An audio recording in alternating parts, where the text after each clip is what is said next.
Health insurance हम लेते तो हैं एक बड़ी तसल्ली के लिए, है ना? लेकिन सोचिए, जरूरत के वक्त क्लेम ही रिजेक्ट हो जाए तो मतलब ये बहुत ही ज्यादा स्ट्रेस वाली बात हो जाती है। पर अच्छी खबर ये है कि इससे बचा जा सकता है। चलिए आज इसी पर बात करते हैं कि कैसे। तो सबसे पहला और सबसे बड़ा सवाल मन में यही आता है कि भाई ये क्लेम आखिर रिजेक्ट होते ही क्यों हैं?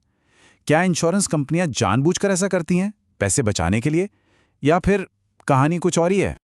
देखिए, सच तो ये है कि ज्यादातर मामलों में कोई बड़ी साजिश नहीं होती। क्लेम रिजेक्ट होने की वजह होती हैं कुछ छोटी छोटी गलतियां, ऐसी गलतियां जो अक्सर पॉलिसी होल्डर से ही हो जाती हैं। और सबसे अच्छी बात पता है क्या है?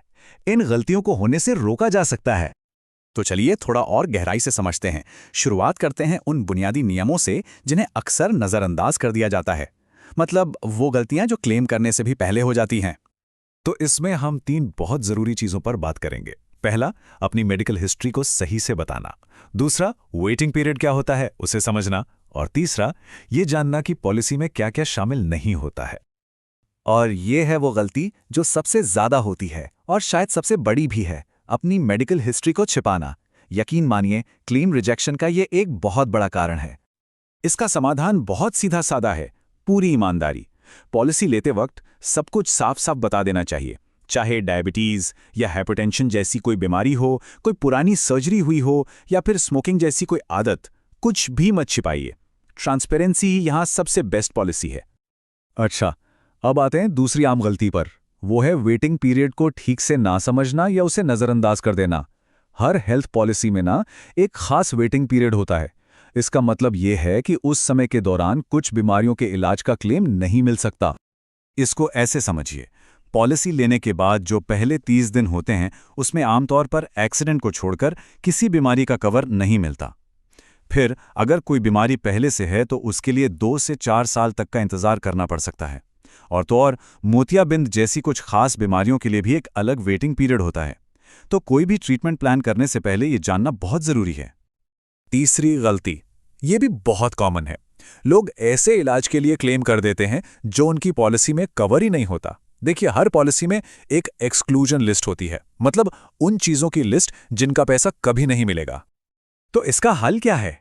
बस अपनी पॉलिसी को ध्यान से पढ़ना। आमतौर पर कॉस्मेटिक सर्जरी, दांतों का इलाज या इनफर्टिलिटी ट्रीटमेंट जैसी चीजें कवर नहीं होती। अगर ये पहले से पता हो तो बाद में कोई हैरानी या निराशा नहीं होगी। ठीक है, तो पॉलिसी की बातें तो हो गईं।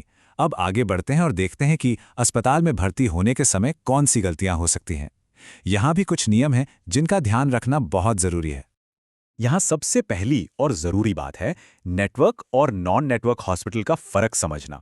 देखिए, नेटवर्क हॉस्पिटल वो होते हैं जिनका इंश्योरेंस कंपनी से टाई अप होता है। यहां कैशलेस इलाज हो जाता है, मतलब जेब से पैसे नहीं देने पड़ते, सब कुछ स्मूथ रहता है। वहीं अगर नॉन नेटवर्क हॉस्पिटल में गए तो पहले पूरा बिल खुद भरना होगा और फिर बाद में रीइंबर्समेंट के लिए अप्लाई करना पड़ेगा। इसमें पेपर वर्क भी बहुत ज्यादा होता है। एक और गलती जिस पर अक्सर ध्यान नहीं जाता वो है पॉलिसी की सब लिमिट्स को पार कर देना। इसका क्या मतलब है? मतलब ये कि कई पॉलिसियों में कुछ खर्चों की एक ऊपरी सीमा होती है, जैसे कि कमरे का किराया। तो इसका सीधा सा हल है कि अपनी लिमिट में रहें।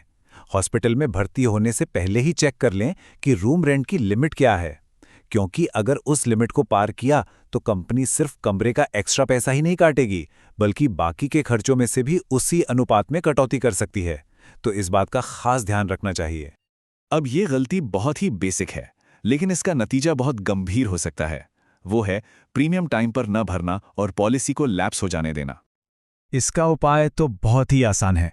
अपने फोन के कैलेंडर में रिमाइंडर लगा लीजिए, या सबसे अच्छा बैंक से ऑटो डेबिट सेट कर दीजिए ताकि प्रीमियम अपने आप कट जाए।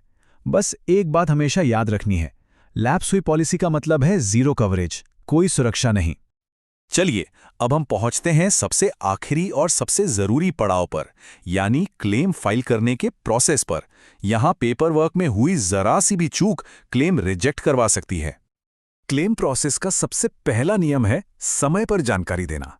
अगर हॉस्पिटल में भर्ती हुए हैं तो इंश्योरेंस कंपनी को बताने में बिल्कुल भी देरी नहीं करनी चाहिए। ये एक बहुत बड़ी गलती साबित हो सकती है। आमतौर पर इंश्योरेंस कंपनियों का नियम होता है कि भर्ती होने के 24 से 48 घंटे के अंदर उन्हें खबर कर दी जाए।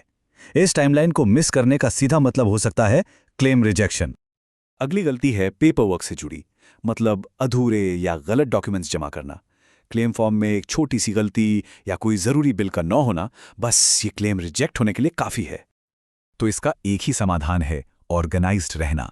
सारे ओरिजिनल बिल, पेमेंट की रसीदें, डॉक्टर के प्रिस्क्रिप्शन, डिस्चार्ज समरी, सारी की सारी टेस्ट रिपोर्ट्स, इन सबको एक फाइल में संभाल कर रखिए। और हाँ, क्लेम फॉर्म को जमा करने से पहले 2 बार जरूर चेक करें। और अब आखिर में कुछ ऐसी बातें जो ईमानदारी और क्लेम की सच्चाई से जुड़ी हैं, ये भी बहुत ज़्यादा ज़रूरी हैं। एक टर्म है मेडिकली नेसेसरी, मतलब इलाज के लिए जरूरी।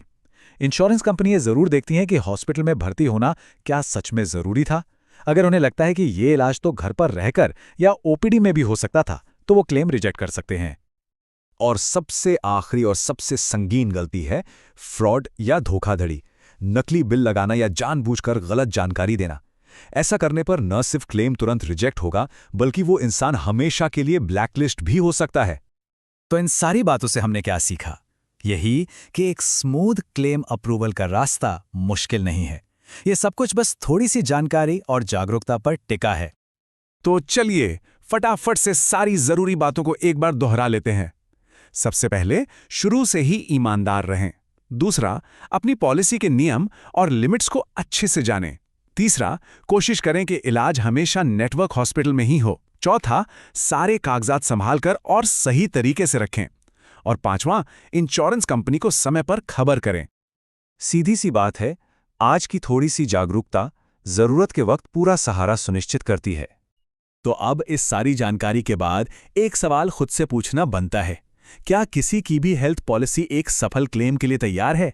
बेहतर होगा कि आज ही अपनी पॉलिसी को इन सभी बातों पर एक बार चेक कर लिया